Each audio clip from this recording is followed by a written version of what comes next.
TV Segue, um oferecimento cultural. Leal, equipamentos de proteção individual. Mucambo, luvas de proteção para suas mãos. Você está assistindo TV Segue, seu programa informativo de prevenção e segurança no trabalho, no trânsito e no lar. Veja neste programa. Papo Seguro, com Raul Casanova.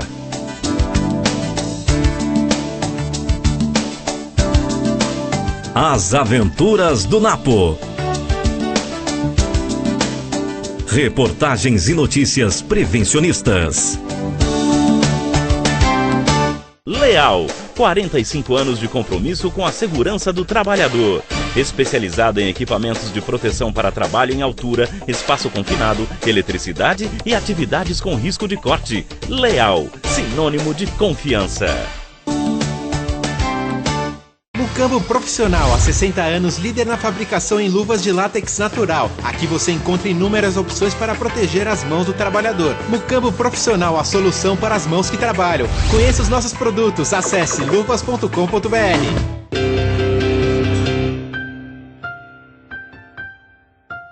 Hoje no Papo Seguro nós estamos recebendo Thelma Costa. A Thelma é uma fonoaudióloga do trabalho e que no próximo dia 23 de outubro vai receber a Comenda de Segurança e Saúde no Trabalho. Como é que vai, Thelma? Tudo bem?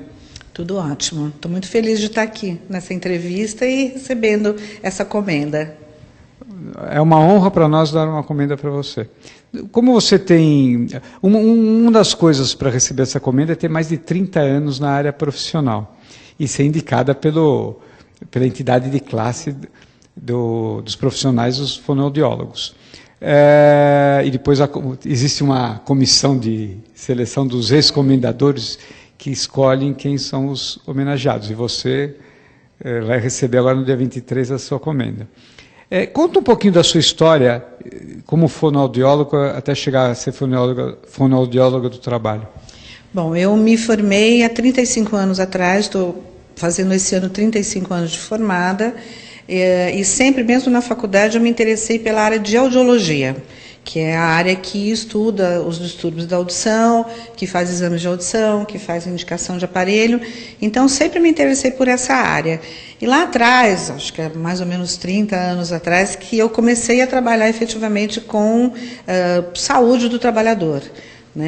Eu comecei a trabalhar em algumas indústrias, algumas empresas, fazendo só audiometria, que era o que a gente fazia há uns anos atrás, e depois mudaram, as normas mudaram, as propostas mudaram, eu acho que ficou muito mais sério, o que é importante para a gente, porque fazer audiometria só não resolve absolutamente nada, não resolve o problema do trabalhador. Eu acho que a questão é você trabalhar com a prevenção. E é aí que a gente começou a se interessar. Eu trabalho na PUC, eu sou funcionária da universidade, dou aula na universidade, e eu comecei a me interessar bastante por essa área de fazer esse trabalho de prevenção.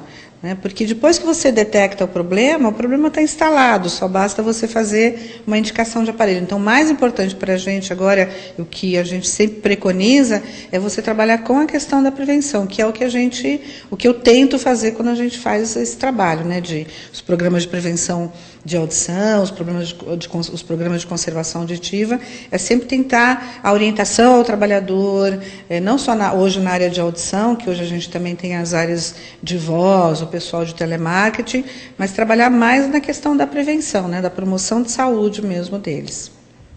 E os trabalhadores que são mais afetados, tem alguma área que é mais afetada ou é generalizado? Olha, eu acredito que seja generalizado. Bastou o trabalhador entrar no ruído. Às vezes o trabalhador fala assim, mas eu trabalho tão pouco no ruído, mas trabalha no ruído. Então, basta ele trabalhar no ruído que ele tenha tendência a ter uma perda de audição. Claro que as indústrias metalúrgicas são as mais afetadas, mas a gente tem estudado também bastante a questão das indústrias químicas, porque não só o ruído causa perda de audição, mas também os produtos químicos. Então, não é só fazer audiometria em quem está exposto a um ruído muito intenso, mas é também tentar prevenir as questões de inalação, de solventes, de outros produtos que podem, inalando, causar um problema de audição. Desculpa a ignorância, mas como? Por exemplo, se você, os produtos químicos muito fortes, um solvente, por exemplo, se você inalar esse solvente durante muito tempo, também tem que ter um processo aí de instalação. Você inalando esse produto químico entra no seu organismo, né, na corrente sanguínea e causa perda de audição também. E além de tudo é que assim, as pessoas com problema de voz não trabalham tanto junto ao produto químico. Então, por exemplo, o pessoal de telemarketing não é tão afetado. Mas se você trabalhar inalando, por exemplo, produto químico, mesmo na questão da voz, você pode ter um prejuízo nas pregas vocais e ter uma alteração de voz também. Então, ele entra na corrente sanguínea e causa um problema de audição. Então, a gente sempre pensa, vou trabalhar só com a exposição ao ruído. Não, hoje as empresas químicas que, graças a Deus, os produtos estão mudando, né, principalmente as indústrias de tintas, não são mais todas as tintas feitas à base de solvente, eles estão fazendo outros produtos que não causam tanto problema de audição. E esses produtos químicos, além de causarem um problema de audição, causam problemas até neurológicos. Né? Então, é uma área muito interessante da gente estudar. Bom, os trabalhadores estão sujeitos... Bom, para começar, trabalhador ele não é só trabalhador. Ele também é um ser humano. Nós estamos aqui falando e nós vamos sair na rua e nós vamos estar sujeitos a diversos tipos de ruído.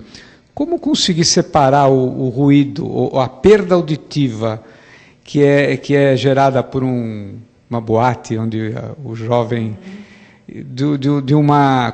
Como é que a gente pode separar e determinar que, não, essa perda auditiva veio do trabalho e não do ruído que o trabalhador está sujeito no seu dia a dia? Isso é muito difícil, só com o histórico. Então, às vezes, você vai fazer o que a gente chama de anamnese. Então, esse é um tipo de uma entrevista que antecede o exame de audição.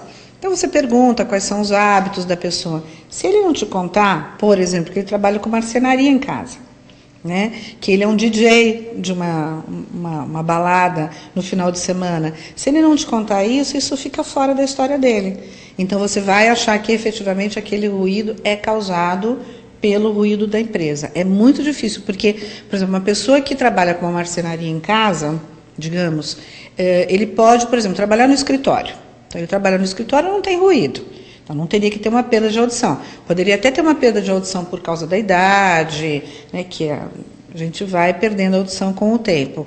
Mas ele não teria uma perda que é característica da perda auditiva que seria induzida por ruído, que ela tem uma curva característica, ela cai mais nas frequências de 3.000, 4.000 e 6.000 Hz e depois ascende na frequência de 8.000 Hz. Então, ele não teria esse tipo de perda de audição. E aí você faz um exame de audição e fala assim, mas ele tem uma perda de audição. Do que é esta perda? Pode ser da exposição dele em casa com a marcenaria ou sendo DJ. Então, quando ele não tem uma exposição no trabalho, você consegue separar. Agora, quando ele tem uma exposição no trabalho, é muito difícil de você separar. Pode ser assim, você tem, no trabalho ele usa protetor, tudo mais, ele se protege, não está exposto a níveis excessivos de ruído, porque a gente também faz parte a gente não auxilia, mas a gente entende da medição de ruído, então a gente sabe qual o nível de ruído que ele está exposto. E aí você vê que não tem ruído, apesar de ele estar naquele ruído, não é um ruído que vai causar uma perda de audição. Então, por quê? E você vai ter que investigar outras causas. Então, esses trabalhos, né, de marcenaria, DJ, mesmo, às vezes, pessoas que são pastores em igrejas são muito ruidosos, né, professores de educação física, professores de academia, que o nível do ruído é muito intenso também. Então, você tem esse tipo de problema. Bom, Thelma, nós vamos ter que fazer um pequeno intervalo agora. Então, daqui a pouco nós voltamos. Até já. Leal, 45 anos de compromisso com a segurança do trabalhador. Especializado em equipamentos de proteção para trabalho em altura, espaço confinado, eletricidade e atividades com risco de corte. Leal, sinônimo de confiança. Mucambo Profissional, há 60 anos, líder na fabricação em luvas de látex natural. Aqui você encontra inúmeras opções para proteger as mãos do trabalhador. Mucambo Profissional, a solução para as mãos que trabalham. Conheça os nossos produtos, acesse luvas.com.br. Estamos voltando com o Papo Seguro, hoje entrevistando Thelma Costa, que é fonoaudióloga do trabalho e comendadora de segurança e saúde do trabalho. Thelma, a primeira pergunta, agora voltando, toda perda auditiva é permanente? Se for causada por ruído, sim. Às vezes, quando você tem um trauma acústico que é diferente da perda do trabalho, o trauma acústico é uma bomba que estoura, que prejudica o ouvido, a audição até pode voltar um pouquinho, melhorar um pouquinho. Mas quando é uma perda pelo trabalho, pela exposição ao trabalho, ela é permanente. Até porque ela é muito insidiosa. A pessoa tem uma audição normal, a audição vai piorando, vai piorando, vai piorando, a pessoa só percebe quando essa perda já está instalada. E aí não tem volta. A única coisa que a gente pode fazer é uma indicação de aparelho de surdez. Esses aparelhos não são fáceis, né, de se adaptar. Não, são sim. Hoje em dia os aparelhos de surdez eles têm uma tecnologia muito boa. Eles são bem diferentes dos aparelhos que eram antigamente. Eles são todos computadorizados, então todos eles são controlados por computador. Então você tem uma tecnologia hoje muito boa. É difícil hoje você não se adaptar com o aparelho. Antigamente, quando você pegava uma perda auditiva por ruído, que é aquela que tem perda em agudos, você olhava e falava assim, esse aparelho não vai ficar bom. Hoje você indica com a maior tranquilidade, as pessoas se adaptam com muita facilidade e se adaptam muito bem. Então, normalmente, claro que o ideal no ambiente de trabalho é contornar o ruído, fazer com que o ruído desapareça. Mas nem sempre é possível. O protetor auditivo, ele é eficaz? Ele é eficaz, sim. É o que você falou, é a última tentativa. Então, o ideal seria diminuir o ruído, tanto na fonte como na trajetória. Esse é o ideal, esse é o nosso objetivo, é isso que a gente quer. Mas, é claro, às vezes você tem situações que não é possível você fazer isso se o protetor for utilizado de maneira correta, né, com uma orientação adequada, um protetor bom, né, com certificado adequado, sabendo quantos dBs ele vai atenuar, ele é eficaz. Não que ele seja o nosso primeiro objetivo, mas ele é eficaz sim. Mas essa orientação é muito importante, porque a gente vê, por exemplo, você tem tanto o fone como o plug, né, os dois tipos de protetores. Tem muitas pessoas que você pega, a pessoa usando o fone no pescoço, quer dizer, não está protegendo absolutamente nada. E às vezes a pessoa tira o protetor, está com o protetor, está incomodando, vou tirar um pouquinho. Tem uma conta, que agora eu não vou saber fazer de cabeça, uma conta de logaritmo, que diz que se você usar o protetor o dia inteiro, e se você tirar meia hora, é como se você não tivesse usado nada do protetor. Então ele tem que estar adequado, ele tem que ser confortável. Hoje a gente tem no mercado milhões de protetores, com várias características. Então, se você tem, mas é muito quente, então você trabalha num lugar muito quente, aqueles protetores realmente, os fones são muito, muito ruins. Você tem o plug que você pode colocar. Então, cada ambiente tem que ser visto isoladamente, cada trabalhador tem que ser visto isoladamente, e o próprio ouvido da pessoa. E o próprio cuidado que esse trabalhador tem. Então, às vezes o trabalhador tira o protetor com a mão suja, pega esse protetor e põe no bolso. O bolso tem moeda, tem chave, tem pano sujo, tem uma série de coisas. Aí ele pega esse protetor e põe no ouvido de novo. Aí dá uma otite. Ele não sabe por que da otite. Óbvio que vai ter uma otite. Esse protetor tem que estar limpo, tem que estar higienizado, a mão dele tem que estar higienizada. Ele é descartável? Ele é descartável. Se ele é descartável, ele tem que pegar esse protetor, usar e jogar fora. Não pode ser descartável e usar uma semana. Isso não é descartável, né? Então, se essas orientações forem seguidas, ele é um protetor adequado, dependendo também do nível do ruído, porque se você tiver uma empresa, um ruído de 140 dB, não existe protetor que vai salvar esse ruído mesmo. Claro. Uma pergunta, agora falando já da profissão, os fonoaudiólogos do trabalho não estão dentro do SESMIT. Eu queria que você fizesse alguns comentários sobre isso. Infelizmente não estão. né? Eu acho uma pena, apesar da gente trabalhar efetivamente junto aos trabalhadores, tanto na área de ruído, nessa parte de produtos químicos, hoje em dia com o pessoal de telemarketing, não só na audição, mas na voz também, com professores na questão da voz, tudo isso é segurança e saúde do trabalho, né? A gente sempre pensa segurança e saúde do trabalho no ruído, mas você tem outras situações que o fonoaudiólogo pode atuar. E, infelizmente, a gente não está dentro do CERP. Eu acho uma pena. O nosso reconhecimento, nós já somos reconhecidos como profissionais dentro da equipe de profissionais, mas oficialmente não.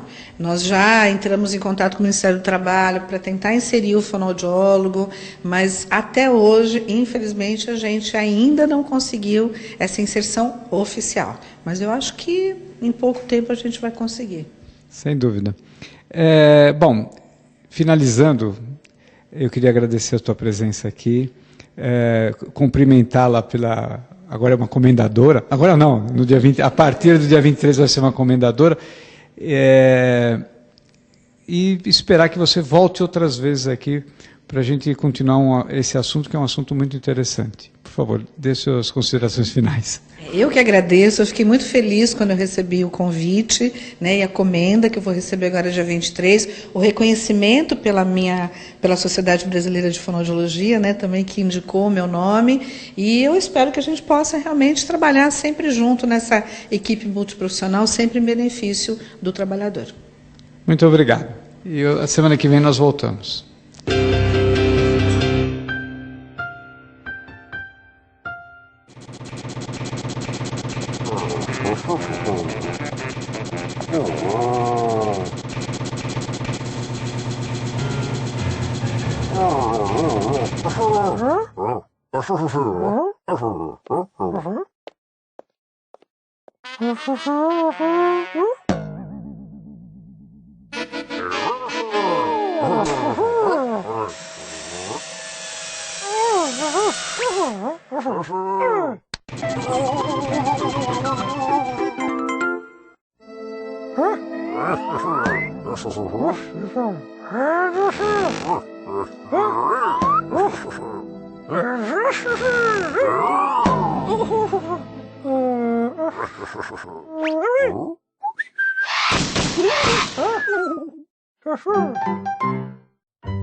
Estamos no stand da Leal, na Expo Proteção, aqui com o Fabiano Ramos.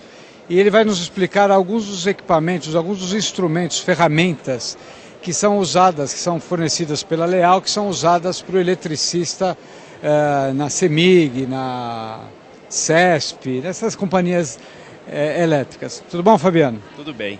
Fabiano, então explica cada um desses equipamentos aqui, para que ele serve e por que ele facilita para o trabalhador, ou seja, facilitando para o trabalhador também gera uma proteção ao trabalho também. Por favor, fala.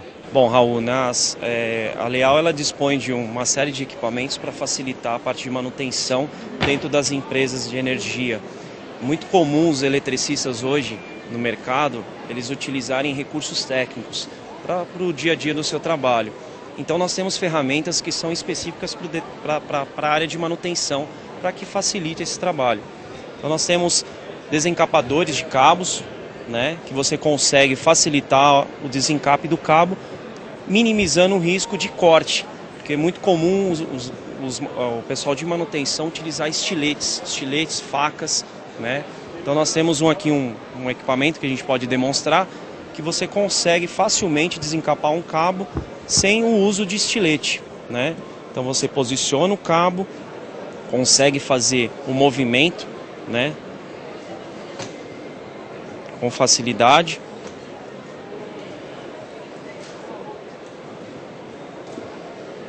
Um simples movimento você consegue fazer o corte do cabo.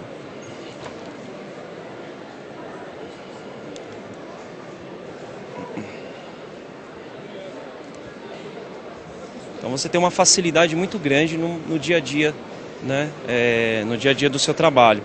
Então a gente tem cabos desde da rede de baixa tensão até média e alta tensão, para você fazer esses desencapes, né? Então esse aqui é um cabo para rede subterrânea que você também consegue tirar camadas de coberturas e camadas semicondutoras através dessa lâmina que você pode ver aqui internamente, né? Então você consegue fazer esses tipos de desencape. A gente tem uma situação aqui que a gente poderia exemplificar bem. Então a gente tem um cabo da rede Space que você consegue retirar a camada de cobertura facilmente, né, sem o uso de estilete ou aquecimento da cobertura para fazer o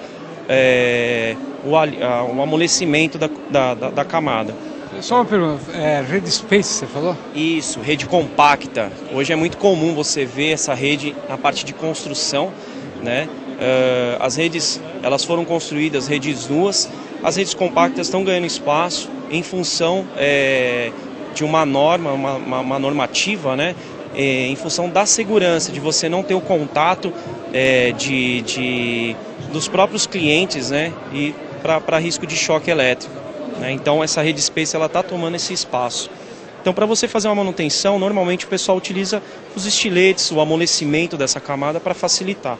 E com um desencapador desse você facilita muito o desencape. Sem muita...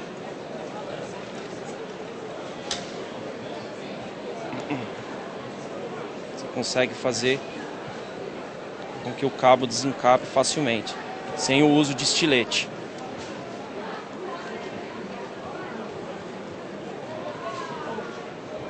Interessante. Bom, a partir disso, a gente tem um outro processo dentro da parte de manutenção de redes, que é a parte de crimpagem. A gente tem o corte, a desencapagem e a crimpagem. A gente dispõe de um equipamento hoje utilizado muito para a parte de corte em linha de transmissão, que o pessoal tem muita dificuldade, os cabos são muito grandes, né? São muito complexos de serem trabalhados. Então a gente tem um equipamento, uma unidade hidráulica que funciona a bateria, né? Funcionamento a bateria, que ela tem uma grande capacidade de força. Então você consegue fazer um corte facilmente com um simples toque do botão. Você posiciona.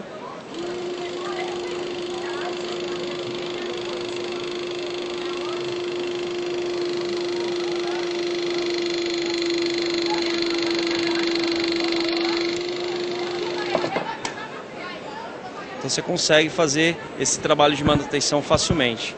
Só uma pergunta, se não tivesse esse aparelho, como é que seria feito o corte? Da serrinha. Hoje o pessoal utiliza a serrinha para fazer o corte. Então você tem uma facilidade muito grande com esses equipamentos. Para a vida do profissional é essencial.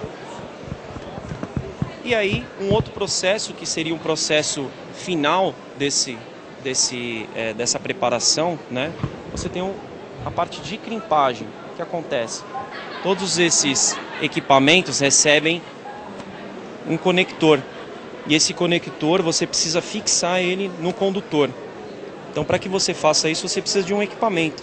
né? Existem empresas ainda, né, nos dias de hoje, que faz isso mecanicamente, né? Utilizam uma marreta, utilizam um martelo, né? Utilizam um alicate de compressão. E hoje nós temos os nossos crimpadores a bateria, que você consegue fazer essa crimpagem automaticamente, com um simples toque do botão. É um equipamento eletrohidráulico que você consegue fazer você tem essa facilidade de trabalho, de manuseio. Então, com um simples toque do botão, você consegue fazer a compressão do equipamento, compressão do conector. É um equipamento que facilita muito o trabalho do eletricista de campo.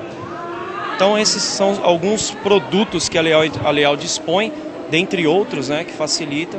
Então, vale a pena consultar a gente aí para fazer uma verificação mais firme, né, mais específica para cada caso, claro. Exatamente. Tá bom, muito obrigado, Fabiano. Obrigado, agradeço aí a atenção. Muito obrigado. Fundacentro, paralisação de recebimento de EPI para ensaio. A Fundacentro não receberá EPIs para a realização de ensaios no período de 4/11/2013 a 31/1/2014, devido à manutenção dos equipamentos do laboratório. Fonte Fundacentro. Representantes de cerca de 140 países assinaram no último 10 no Japão uma convenção sobre o uso e as emissões de mercúrio. A Convenção Minamata adotou esse nome em homenagem à cidade japonesa vítima do pior envenenamento já registrado pelo metal tóxico. O tratado foi assinado em reunião organizada pela Organização das Nações Unidas, ONU, em Kumamoto, cidade localizada nas proximidades de Minamata. O número de mortes por acidentes de trabalho reduziu 35% de 2011 para 2012, passando de 28 para 18 casos, no DRS-13, Departamento Regional de Saúde, que abrange Ribeirão Preto e outras 25 cidades da região. Os dados foram anunciados pela Secretaria de Estado da Saúde. Ainda de acordo com a pasta, o uso de EPIs é uma das principais medidas de segurança que contribuem com a queda do número de ocorrências. Fonte Ribeirão Preto Online. O capacete de segurança para o uso na indústria configurou-se como equipamento elementar à segurança do trabalhador. No Brasil, em 1983, ocorria o primeiro grande feito na evolução do equipamento, a NBR 8221, modificada em 2003 e hoje em fase de reavaliação. A atual revisão na norma compreende o aperfeiçoamento do equipamento de proteção individual, desenvolvido em materiais cada vez mais resistentes, leves e confortáveis. Fonte Revista Proteção. Diretora da OIT lança grupo no combate ao trabalho infantil. A diretora regional para a América Latina da Organização Internacional do Trabalho, OIT, Elizabeth Tinoco, avalia que dificilmente a região conseguirá cumprir o compromisso assumido na Conferência de Haia, em 2010, de erradicar as piores formas de trabalho infantil até 2016.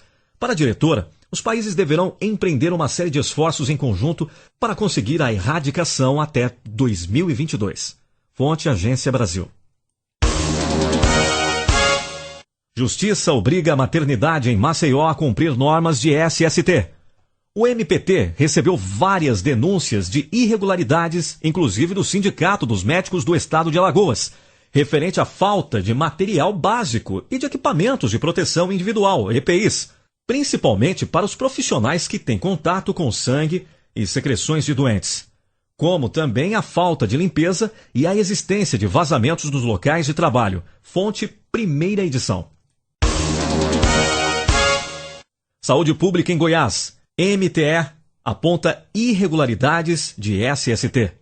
Auditores fiscais do Ministério do Trabalho e Emprego, MTE, tem constatado, desde o começo deste ano, o descumprimento de uma série de condições sanitárias, estruturais e, consequentemente, trabalhistas nos hospitais públicos do estado de Goiás. Entre alguns dos problemas encontrados, o mais alarmante é o descarte dos resíduos hospitalares. Um dos casos mais emblemáticos é do Hospital Materno-Infantil HMI, na capital Goiânia, cuja situação ilustra um cenário sistêmico dentro do Serviço de Saúde goiano, segundo os inspetores do MTE. Fonte Repórter Brasil. Você assistiu TV Segue, um oferecimento cultural. Leal Equipamentos de Proteção Individual. Mucambo, luvas de proteção para suas mãos.